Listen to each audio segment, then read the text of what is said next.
Welcome to the Macmillan Report. I'm Marilyn Wilkes, your host, and our guest is Noël Valis. She's a professor of Spanish who studies interdisciplinary approaches to modern Spanish culture, including religion, literature, and celebrity. She has received a number of honors and awards, including the Victoria Urbano Academic Achievement Prize in 2017 for her work in Hispanic, women's, and gender studies. Today, we'll talk with Professor Valis about her book, Lorca After Life. Welcome, Professor Valis. Thank you so much. It's a pleasure being here. So I'm excited to talk about your book. Let's begin with an overview of it. Tell us about it. Well, it's a book that centers on Federico Garcia Lorca, one of the great poets and playwrights of modern Spain and of the world, perhaps the most translated writer in the Spanish language, certainly as much translated as Cervantes and Borges. And what I center on is Lorca as a cultural icon. So that's where the title comes from, After Life.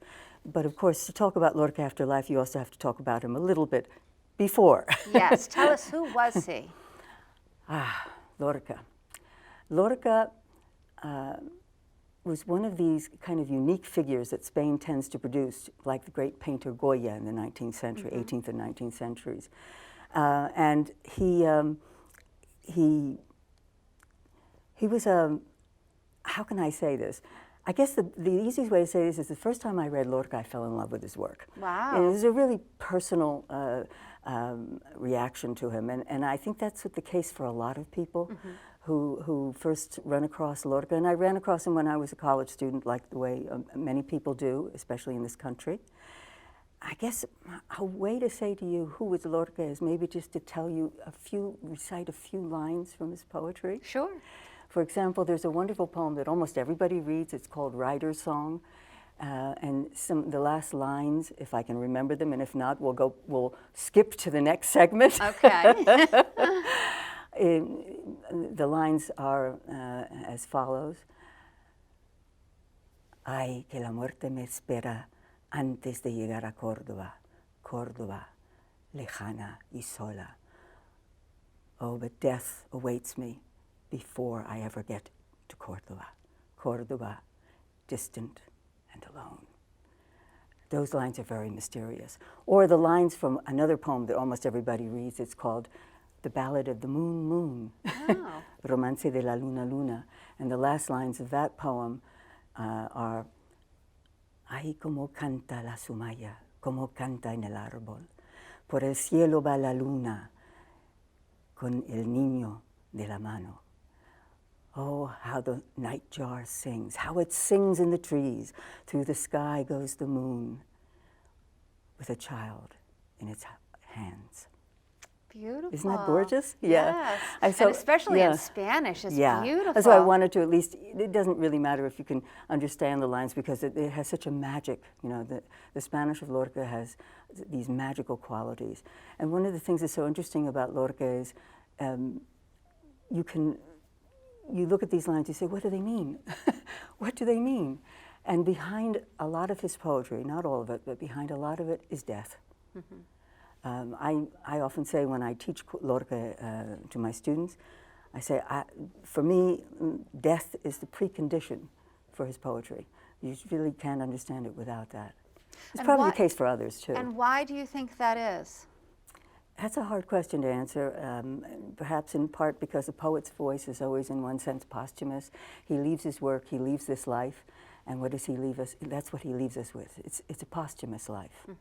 I'm not the first to say this, but it seems to me a very apt way of understanding literature in general. But on a more personal level, I think Lorca was rather obsessed with death. And of course, people always connect that with him because of the way he died as well. That is one of the things that anyone who reads even a few lines of Lorca and looks him up and says, oh my God, he was murdered. Right, right. So tell us a little bit about that. Well, he was a very strong supporter of the Second Republic, which was a democratically elected government. And in the summer of 1936, a civil war broke out. It started as a coup, a military coup, against the legitimately elected government. And Lorca always went back in July to Granada, his hometown in the south of Spain. And he was there, and a few days later the war broke out.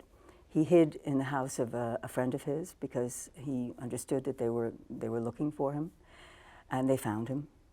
And by August he was dead. They shot him. And probably in large part because he was a supporter of the Republic. Now we think there were probably multiple motives, and one of the motives might have been as well the fact that he was gay. And that is also one of the things I look at. I don't review all the history of his death because that's been done huge amount of times and quite well. Ian Gibson, the great biographer, has done this, for example. But what I wanted to look at is, well, how was he imagined? The fact that he died in such an extraordinary way. Not very many poets are actually assassinated in this way. And certainly very, very few who were gay. So I thought, well, let's look and see how he was imagined in his dying moments. That was one of the things that I wanted to look at, because that has contributed hugely to his iconic status. Okay, and let's talk about that. How was he imagined? And also, he died relatively young, I think 41, am I correct? No, actually, I think 38. Wow, okay. 1898 to 1936, yeah. Okay. Yeah, well, one of the most iconic poems is by Antonio Machado, and he imagines him marching serenely through the streets, accompanied by his executioners, and facing death in a kind of heroic fashion. That is obviously something he has imagined, because nobody who witnessed this has ever really spoken at all about how he died. Okay. So that is one of the ways that he's been imagined. In other ways, it's been as a martyr to the cause of Republican Spain, to the values of democracy. And you can still see this kind of imagining even today, because he's often connected with the transition to democracy after the death of the dictator Franco. Okay. So that's one of the things I looked at. And there was a huge amount of material. I had to kind of pare it down and just take a number of examples, obviously. But the other thing I wanted to do was, I looked at 4 different aspects of the way he might have been imagined or thought of. Okay. And some of them, actually, he was imagined in this way even in life, but mostly after death. And I looked at them as imaginary communities. So the first one was Lorca and the dead, and I've given you a couple of examples of how you can see him that way. But it's also the literary dead, you know, in the Dead Poets Society, Okay. to take the title from that wonderful movie, right, Yes. from the 1980s. And then another thing that I look at is Lorca and the people. And a third is Lorca and the right, the political right. And the last is Lorca and gays. Okay. So let's talk about each of those. Yeah. Of course, you did touch upon the death, but Right. what about the people? Who are the people? That's boy, that is a number one question. And I can't say that I could definitively tell you who the people are, because it really depended on which group was talking about and laying claim to the people during the Civil War and afterward. But what I can say is they saw Lorca as the people's poet. Yeah, the left in particular and the Republicans in particular saw him as the people's poet. And this was deeply connected, obviously, to the Second Republic. And it's fascinating to see this, because Lorca was what you would call a señorito. Now, in Spanish, that's kind of difficult to translate, but it means that he came from a rather comfortable background. His father was a wealthy landowner, not high up socially speaking, but he certainly had a comfortable life. And Lorca did not have to work for a living. And in fact, his father supported him during most of his life and his career. He only started earning money toward the last few years with his plays in particular.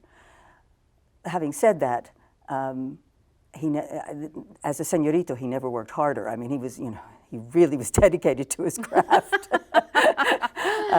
This is a kind of a class distinction, and it is kind of ironic, that he would be seen this way. But on the other hand, maybe it's not ironic, because he also identified very closely with what we would call the popular classes, and he had a great deal of sympathy toward them. And why do you think that is, since he was not of that class? Because I think partly because in his formative years, he was raised in the countryside, and like others from his background, he was closely in contact with those of the more humble classes.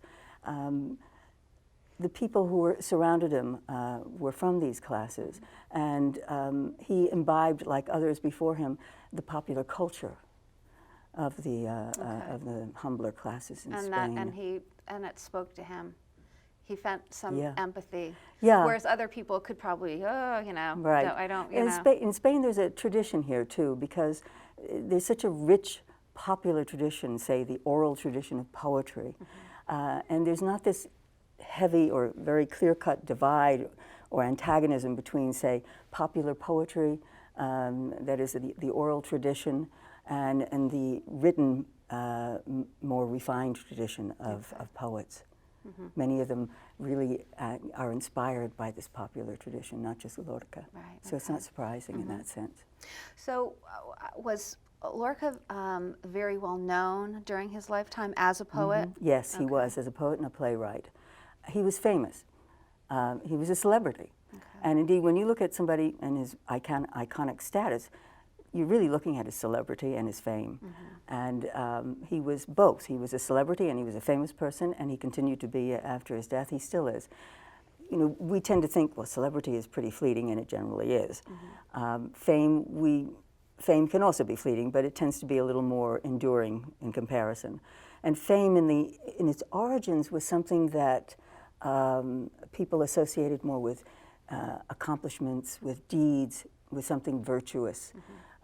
Celebrity, we tend not to associate it as much, although a celebrity can certainly have accomplishments. But on the other hand, there are lots of celebrities who are only famous for being celebrities, as we know. It's especially the case today.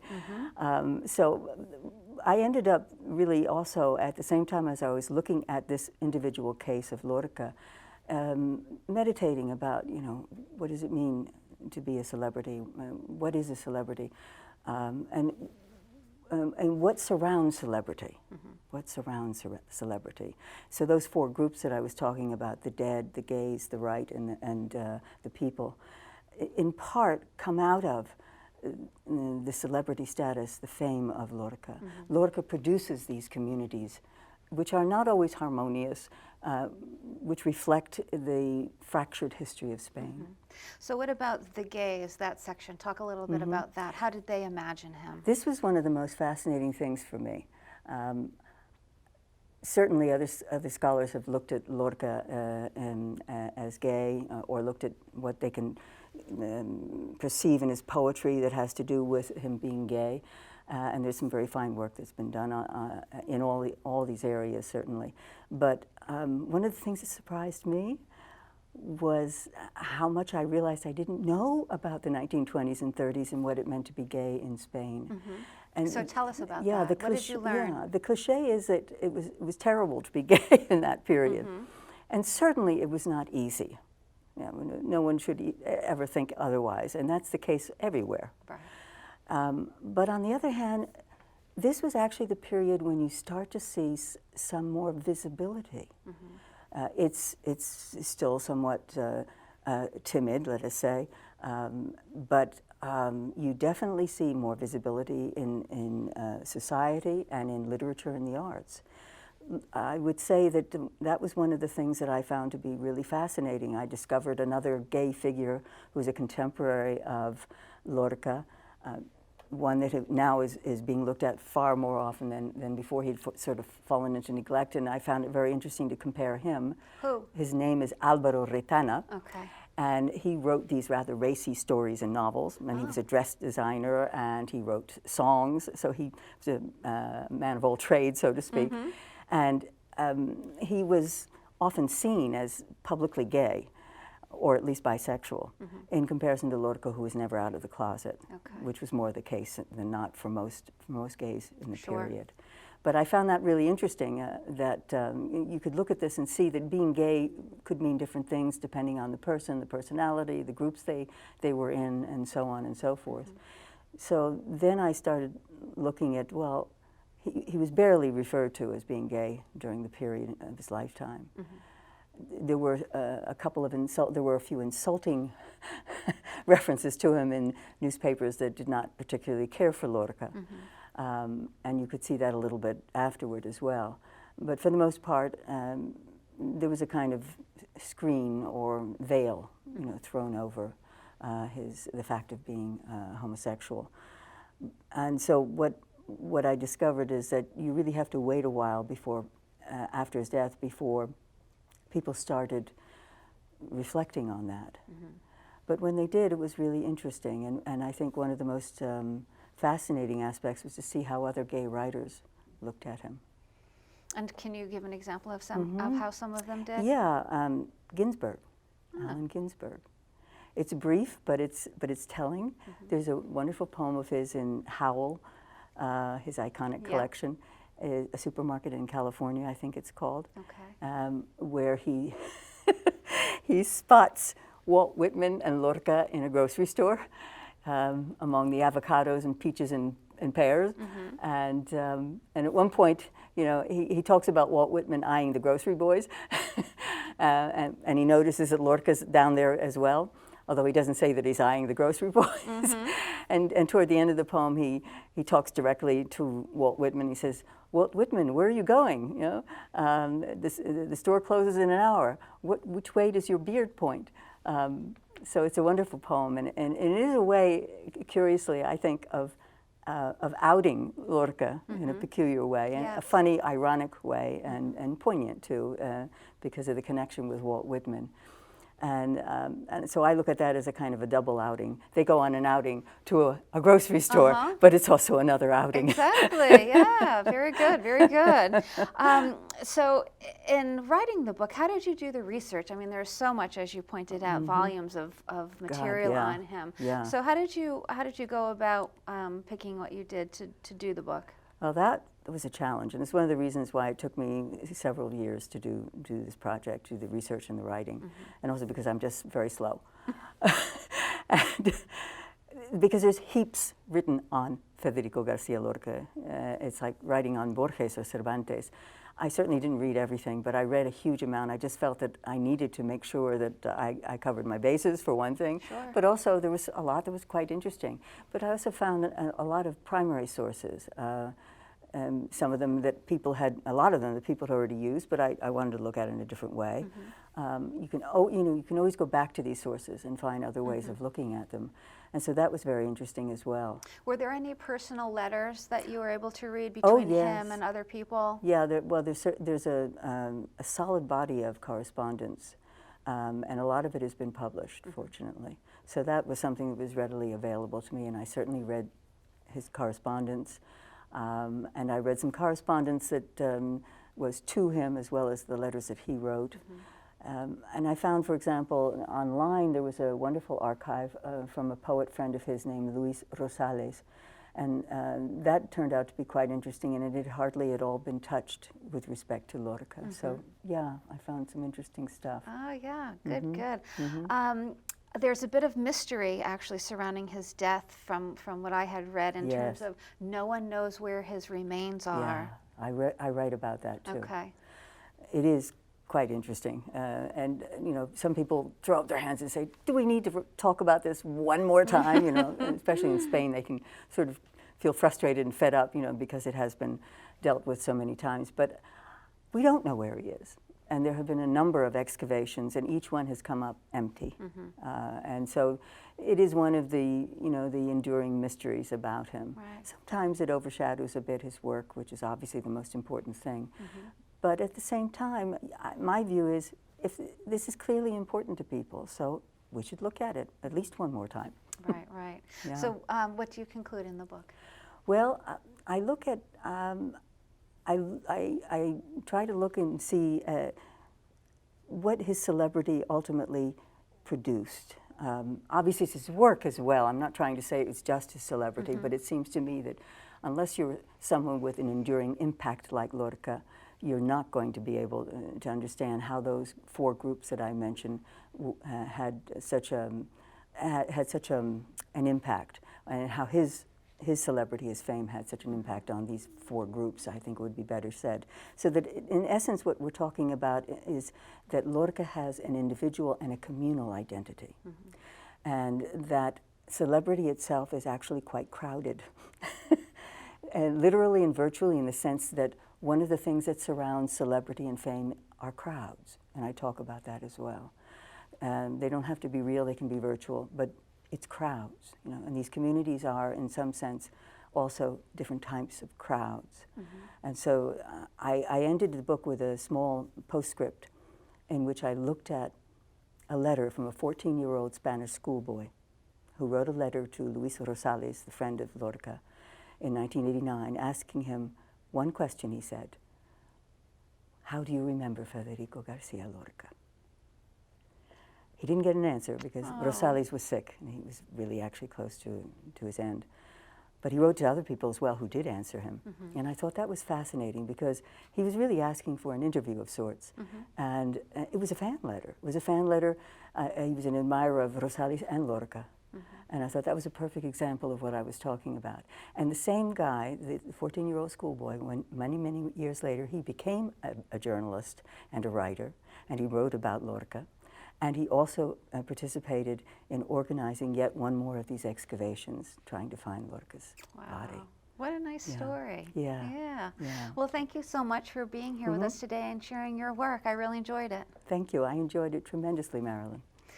For more information about Professor Valis and her research, please visit our website at macmillanreport.yale.edu. Be sure to join us again for another episode of the Macmillan Report, made possible through funding from the Whitney and Betty Macmillan Center for International and Area Studies at Yale.